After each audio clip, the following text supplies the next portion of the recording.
பிரபல ரவுடி பட்டப்பகலில் வசூல் ராஜா படுகொலை தொடர்பாக 2 குற்றவாளிகள் மீது குண்டர் தடுப்பு சட்டம் பாய்ந்திருக்கிறது. இது குறித்து நமது குமுதம் செய்தியாளர் பூபாலன் தரும் உடனடி அதிரடி தகவல்களை கேட்கலாம். வசூல் ராஜா கொலை, இது தொடர்பாக 2 பேர் மீது குண்டாஸ் பாய்ந்திருக்கிறது. உங்கள் உடனடி தகவல் என்ன? உங்கள் நேரம். கண்டிப்பாக மோகன்ராஜ், காஞ்சிபுரம் திருக்காலிமேடு பகுதியை சேர்ந்த பிரபல ரவுடி வசூல் ராஜா என்பவர் கடந்த மாதம் 11ஆம் தேதி கல்லூரி மாணவர்கள் உட்பட 5 பேர் கொண்ட கும்பல் நாட்டு வெடிகுண்டு வீசப்பட்டு கொடூரமான முறையில் கொலை செய்யப்பட்டார்.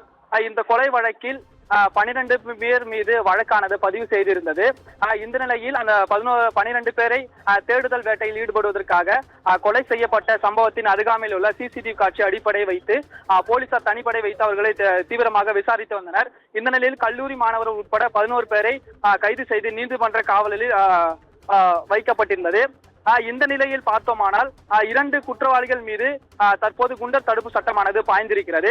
அதாவது இந்த படுகொலை சம்பவத்தில் வசூராஜா மீது நாட்டு வெடிகுண்டு வீசப்பட்ட 2 கல்லூரி மாணவர்கள் ரமணன் என்கின்ற பரத் மற்றும் சிவா ஆகிய இருவர் மீது மாவட்ட காவல் கண்காணிப்பாளர் பரிந்துரையின் பெயரில் நாட்டு வெடிகுண்டு வீசப்பட்ட சம்பவத்தில் குண்டாஸ் தடுப்பு சட்டத்தின் கீழ் சிறையில் அடைக்க மாவட்ட ஆட்சியர் தற்போது உத்தரவிட்டிருக்கிறார். மோகன்ராஜ்,